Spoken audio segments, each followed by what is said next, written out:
Margaret Williams stood in front of her bedroom mirror, carefully adjusting her best Sunday dress. The blue fabric had faded over the years, but she had kept it clean and pressed. At 80 years old, her hands trembled slightly as she smoothed down the collar, but her dark eyes sparkled with a determination that had carried her through 8 decades of life. She picked up a small photograph from her dresser. It showed her and Thomas on their wedding day, both of them young and full of dreams. Thomas had been gone for 6 months now, but she could still hear his gentle voice in her mind. "One day, love," he used to say while they sat on their front porch in the evenings, "you'll have that beautiful car you've always wanted." Margaret had always laughed when he said this. A car seemed like such an impossible dream. For 6 years, she had worked as a seamstress in the small town of Millbrook. Her fingers had sewn thousands of dresses, shirts, and curtains for the people in town every week. She would take a small portion of her earnings and put it in an old coffee tin hidden in their bedroom. Closet. The money in the tin grew slowly. Sometimes, when Thomas got sick or when their roof needed repair, they had to use some of the savings, but Margaret always tried to put something back. She dreamed of owning a car so she could visit her grandchildren who lived 3 states away. The bus ride took 2 days, and at her age, it was becoming too difficult. When Thomas passed away peacefully in his sleep, Margaret felt lost and alone.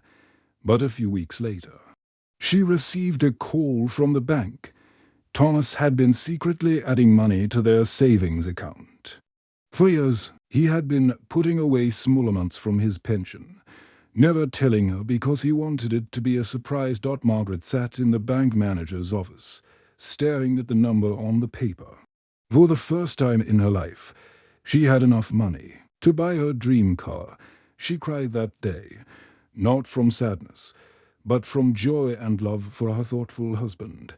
Now, 3 months later, Margaret was finally ready to make the trip to the car dealership. She had researched different cars at the library, reading magazines and asking the librarian for help. She wanted something reliable and comfortable, something that would last for many years.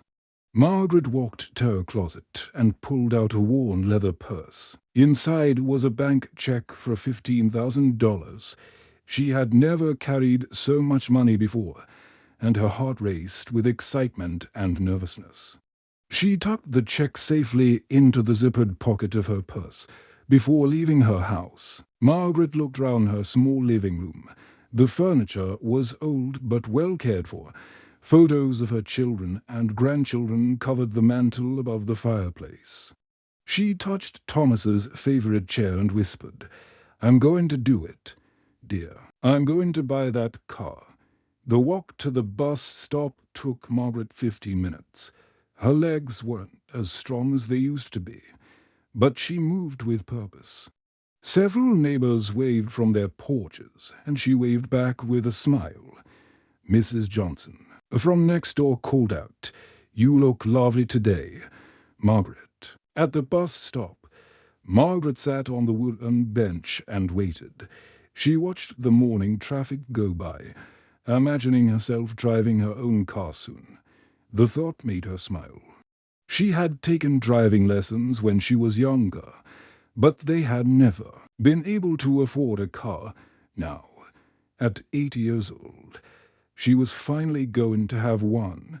The bus arrived right on time. Margaret climbed the steps carefully, paid her fare, and found a seat by the window. As the bus rolled through the familiar streets of Millbrook, she thought about all the places she would drive. First, she would visit her grandchildren. Then maybe she would take day trips to the mountains or the lake. The luxury car dealership was on the other side of town, in the newer part where all the fancy shops were located. Margaret had never been to this part of town before. As the bus pulled up to her stop, she could see the dealership through the window. It was a large, modern building with huge glass windows. Dozens of shiny new cars sat in the parking lot, gleaming in the morning sun. Margaret stepped off the bus and stood on the sidewalk for a moment. The building looked so grand and expensive. For a brief moment, she wondered if she belonged there. But then she remembered Thomas's words and straightened her shoulders. She walked slowly across the parking lot, her worn shoes clicking on the pavement. The cars round her were beautiful. Red sports cars, black luxury sedans, and silver trucks that looked like they had never seen dirt. Margaret's heart beat faster with excitement and nervousness. At the entrance, Margaret paused and looked at her reflection in the glass doors. She saw an elderly woman in a faded dress, but she also saw someone who had worked hard her entire life. Someone who had earned this moment. Today is the day, she whispered to herself, straightening her shoulders one more time. Today, I finally get my dream car. With that, Margaret pushed open the heavy glass doors and stepped into the showroom, ready to make her dream come true. Margaret pushed open the heavy glass doors of Premier Motors and stepped into a world she had never experienced before. The showroom was enormous, with polished marble floors that reflected the bright lights hanging from the ceiling. Beautiful, shiny cars filled the space like jewels in a treasure chest. She had never seen anything so magnificent. Red sports cars with leather seats sat next to elegant black sedans with chrome that sparkled like mirrors. White luxury vehicles with soft interiors looked like they belonged in a palace. The air smelled of new leather and expensive perfume. Everything was perfect and clean, without a single speck of dust anywhere. Young salespeople in expensive suits walked round the showroom, talking to well-dressed customers. The men wore dark suits with silk ties, and their shoes were polished to a shine. The women wore designer dresses and carried expensive handbags. Their voices were smooth and confident as they discussed features and prices. Margaret felt small and out of place as she stood near the entrance. Her faded blue dress suddenly seemed very old and worn. Her black shoes, which she had polished that morning, looked shabby compared to the expensive footwear around her. She clutched her leather purse tighter, feeling the weight of the bank check inside. When Margaret stepped further into the showroom, something strange happened. Conversation seemed to stop. People turned to look at her, their eyes moving from her grey hair to her modest dress to her worn shoes. She could feel their stares like heat on her skin. Some customers whispered to each other behind their hands. Margaret remembered Thomas's words about dreaming big and tried to stand straighter. She belonged here just as much as anyone else. She had worked hard for 6 years and saved every penny she could. This was her moment. A young salesman named James was standing near a bright red car, talking to a couple in matching designer clothes. He was tall and handsome, with perfectly styled hair and a suit that probably cost more than Margaret made in a month. When he saw Margaret, his conversation stopped. He looked her up and down with a smirk that made her stomach feel uncomfortable. James walked over to Margaret with slow, deliberate steps. His smile was not kind or welcoming. Instead, it was the type of smile that made fun of someone without using words. Other people in the showroom began to watch, sensing that something was about to happen. "Are you lost, ma'am?" James asked loudly, making sure everyone could hear him. His voice carried across the showroom like an announcement. "The bus stop is back that way." He pointed toward the door with an exaggerated gesture, as if Margaret were a confused child who had wandered into the wrong place. Margaret's cheeks burned with embarrassment. She could feel the heat spreading across her face and down her neck. But she had faced difficult situations before in her long life. She kept her voice steady and calm, even though her heart was racing. "I'm here to buy a car, please," she said quietly but clearly. James laughed out loud, a harsh sound that echoed through the showroom. He turned and called over to his colleague, Peter. who was standing by a silver truck. "Did you hear that? She wants to buy a car." His voice was full of disbelief and amusement. Peter walked over with a grin on his face. He was younger than James, with a thin mustache and eyes that seemed to enjoy other people's discomfort. Both men chuckled as other customers turned to stare. At the scene unfolding before them, Margaret felt like she was on display. Like an animal in a zoo, people were staring at her openly now, no longer trying to hide their curiosity. Some looked amused, others looked uncomfortable, but no one stepped forward to help her. The manager, Robert, noticed the commotion and walked over with an annoyed expression on his face. He was an older man with grey hair and an expensive suit, but his face was cold and unwelcoming. He looked at Margaret as if she were a problem that needed to be solved quickly. "Ma'am," Robert said with false politeness, "do you understand how much these cars cost? Perhaps you'd be more comfortable at the used car lot down the street."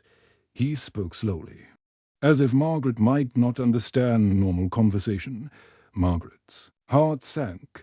She had expected to be treated with respect, like any other customer. Instead, she was being treated like she didn't belong, like she was somehow less worthy than the other people in the showroom. She could feel everyone's eyes on her, judging her appearance and finding her lacking. But Margaret had dignity that couldn't be taken away by cruel words or dismissive looks. She lifted her chin proudly and looked Robert directly in the eyes. "I have the money," she said quietly but firmly. "I've been saving for 60 years." Robert shook his head dismissively, as if her words were impossible to believe. "I think you're confused, ma'am. Maybe your family can help you find something more suitable." The way he said suitable made it clear that he thought nothing in his showroom was appropriate for someone like her. The humiliation was almost too much to bear. Margaret felt tears forming in her eyes, but she fought them back. She had faced harder things in her life than this. Slowly, with as much dignity as she could gather, she turned toward the door. The beautiful cars that had seemed so wonderful just minutes before now felt like they were mocking her as she walked toward the exit. Margaret could hear whispers and quiet laughter behind her, but she kept walking, her head held high, even though her heart was breaking. Margaret sat on the cold metal bench outside the dealership, her whole body trembling. The autumn wind blew through her thin dress, but she barely noticed the chill. Her heart was still racing from the humiliation she had just experienced inside. She had never felt so small and worthless in her entire life. With shaking hands, she pulled her old flip phone from her purse. The numbers on the keypad seemed blurry. Through her tears, she had to wipe her eyes several times before she could see clearly enough to dial. Her grandson David was the only person she could think of who might understand what had just happened to her. David Williams lived in the city, about an hour away from Millbrook. He was a successful lawyer who worked for a big firm, but despite his busy life, he had always made time for his grandmother. Every Sunday, he would call her to check on her well-being. When she was younger, he would visit her house and help with repairs or grocery shopping. The phone rang 3 times before David answered. "Hello, Grandma Margaret." His voice was warm and familiar, like a comfort blanket on a cold day.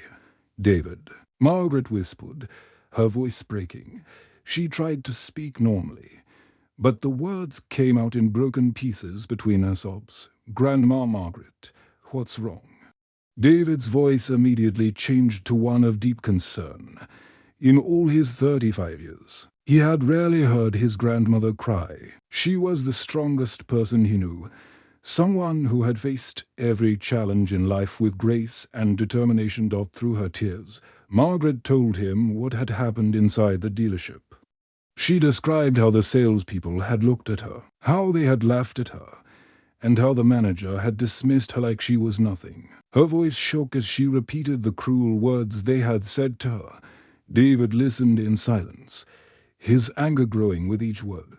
He knew his grandmother was not someone who complained or exaggerated. If she said she had been treated badly, then it was true. His hands clenched into fists as he imagined the scene she was describing. "Grandma," David said, his voice now serious and determined. "I'm coming right now. Don't go anywhere. Don't move from that bench until I get there." Margaret nodded, even though he couldn't see her. "Okay, dear. I'll wait for you." David hung up the phone and immediately left his office. He told his secretary to cancel all his appointments for the rest of the day. Nothing was more important than his grandmother right now. As he drove toward Millbrook, his mind raced with anger and plans for what he would do when he arrived an hour later. David pulled into the parking lot of Premier Motors. He was a tall, confident man in his 30s, wearing a sharp navy blue business suit with a red tie. His black shoes were polished to perfection, and his briefcase was made of expensive leather. But more importantly, he carried with him a thick folder of documents and photographs. Margaret was still sitting on the bench where he had left her, looking small and defeated, when she saw him walking toward her. Her face lit up with relief and love. David sat down beside her and wrapped his arms round her in a gentle hug. "I'm here now, Grandma," he said softly. "Everything is going to be okay." After a few moments, David pulled back and looked at his grandmother with a gentle smile. "Grandma," he said, "I think it's time people knew who you really are." David opened his folder and pulled out newspaper clippings and photographs that were yellow with age. The papers were from the 1960s, during the time when people were fighting for civil rights and equality. Margaret's eyes widened as she saw the old photos and articles. "I've been keeping these for years," David explained. "I've been researching our family history. And I discovered something amazing about you." Margaret had been more than just a seamstress in the small town of Millbrook. In the 1960s, she had used her sewing skills to help the civil rights movement. She had created clothes for activists and protesters who were fighting for equal rights. Her steady hands had sewn hope into every stitch, creating banners and clothing that helped people stand up for what was right. One photograph showed a young Margaret standing with a group of other women, all of them holding signs that called for equality and justice. Another picture showed her working at her sewing machine, creating shirts for protesters to wear during peaceful demonstrations. "You are a hero, Grandma," David said softly, his voice full of pride and love. "You helped change the world with your needle and thread. You deserved respect then, and you deserve it now." Margaret looked at the old photographs of herself as a young woman, standing proudly with other activists. She had almost forgotten about those days, after the movement ended. She had returned to her quiet life in Millbrook, working as a seamstress. For regular customers, she had remained humble about her past, never seeking recognition for her important work. "I just wanted to do what was right," she said quietly, touching one of the photographs with her finger. David squeezed her hand gently. "And that's exactly what we're going to do now." He stood up and offered his arm to his grandmother. Together, they walked toward the dealership, ready to face whatever came next. Margaret felt stronger now, knowing that her grandson was beside her and that her past had meaning and value. David walked into the dealership with Margaret by his side. His arm linked gently with hers. The heavy glass doors swung open, and they stepped into the same showroom where Margaret had been humiliated just hours earlier. The bright lights and shiny cars looked the same, but now Margaret felt different. She was no longer alone. The same salespeople who had mocked her earlier were still there, helping other customers. When James saw Margaret return, his confident smile faded quickly. He whispered something to Peter, who turned to look at them with worried eyes. Both men suddenly looked very uncomfortable, like children who had been caught doing something wrong. David was an impressive figure as he walked through the showroom. His tall frame and expensive suit commanded attention. Other customers and employees stopped what they were doing to watch him.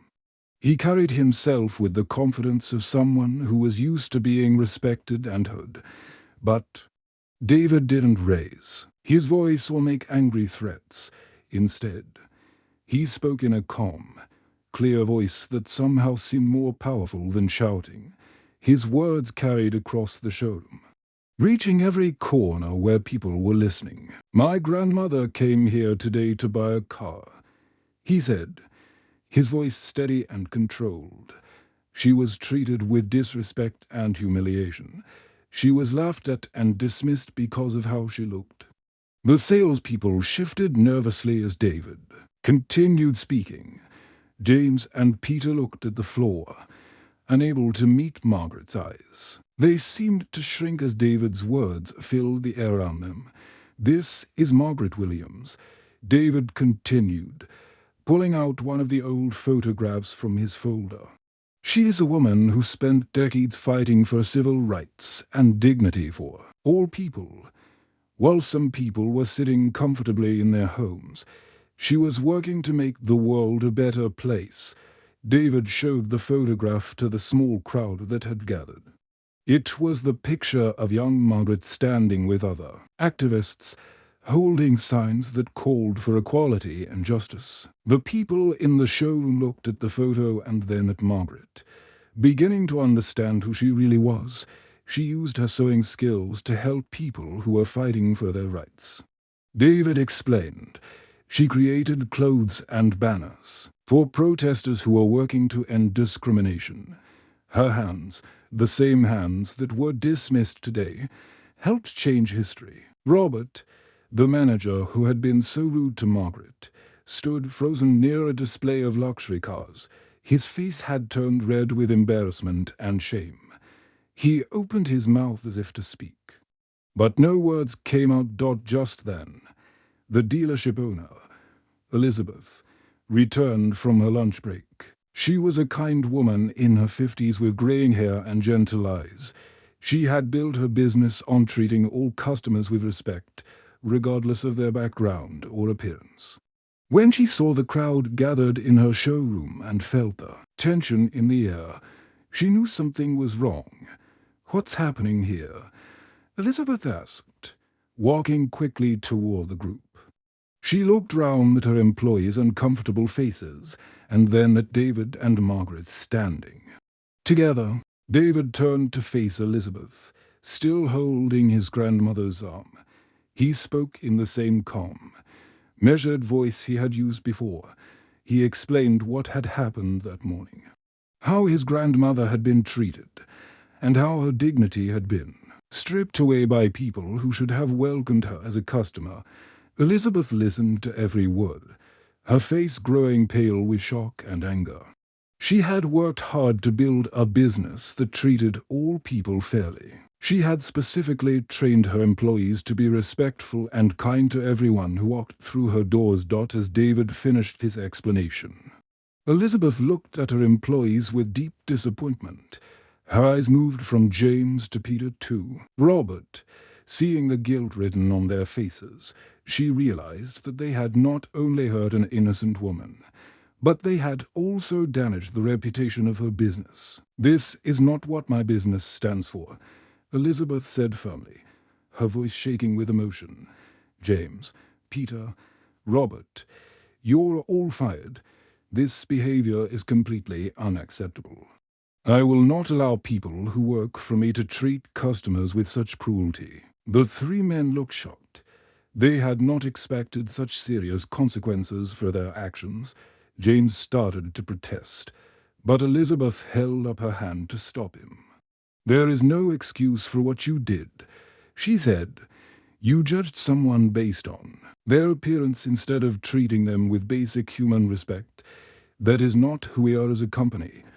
Elizabeth then turned to Margaret with tears falling in her eyes. Her voice became soft and filled with genuine remorse.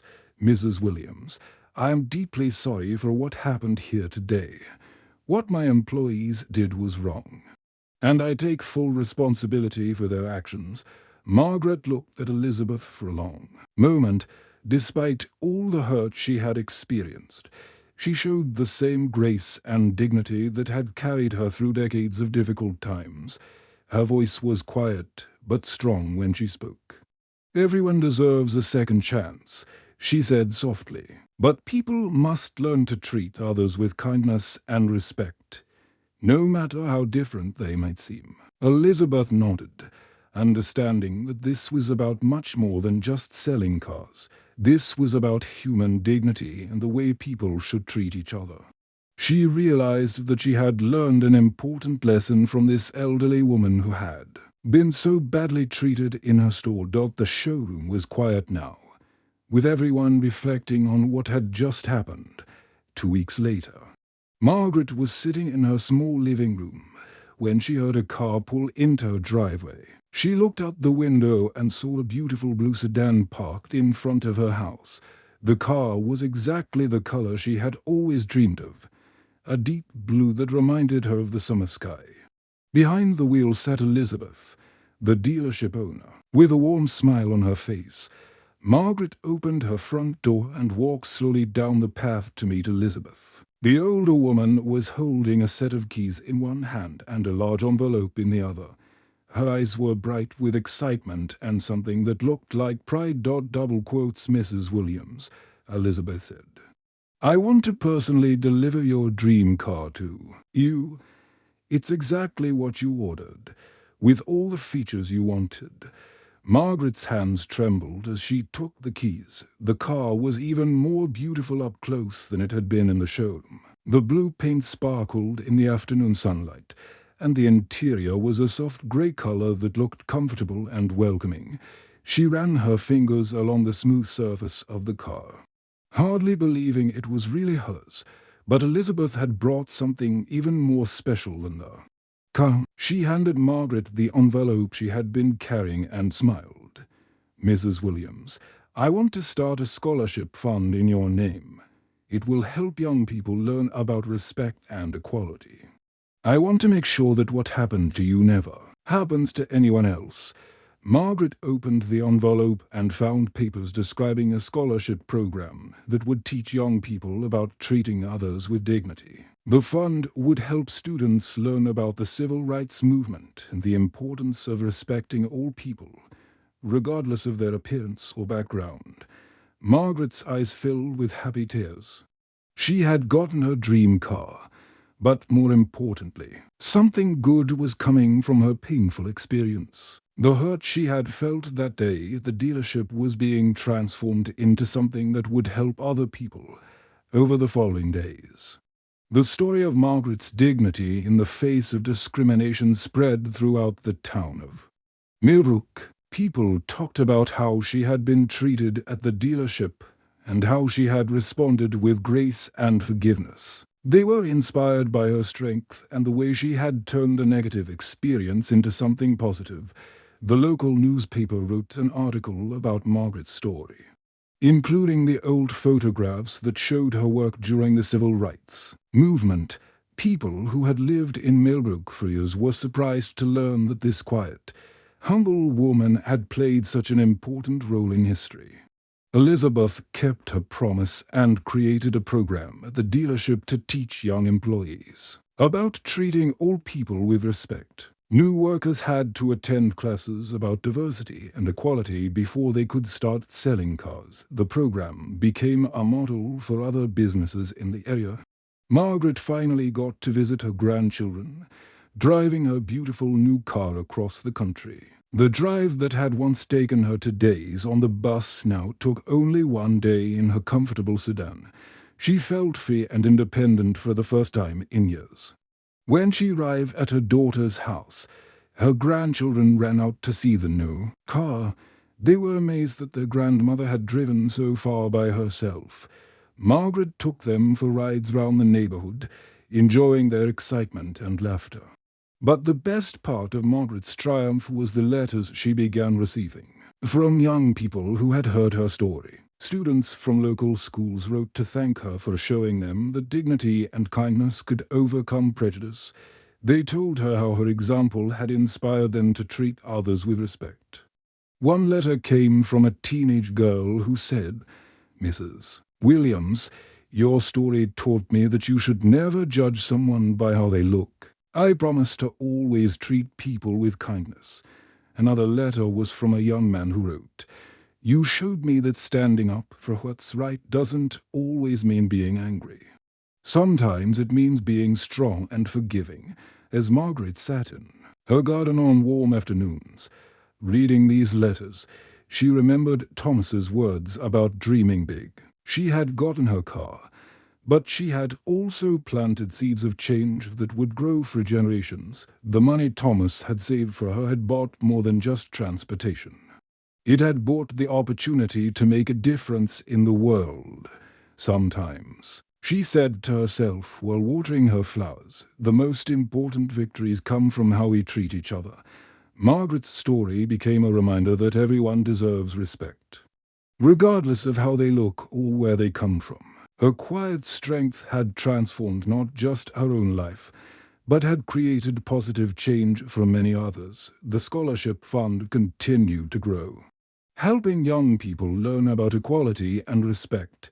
Years later, when people in Millbrook talked about Margaret Williams, they didn't just remember her as the woman who had been treated badly at the car dealership. They remembered her as someone who had shown them that dignity and grace could overcome hatred and prejudice. Her legacy lived on in the lives of all the young people who learned from her example. Margaret had finally gotten her dream car, but more importantly, she had shown the world that one person's courage and kindness could make a lasting difference.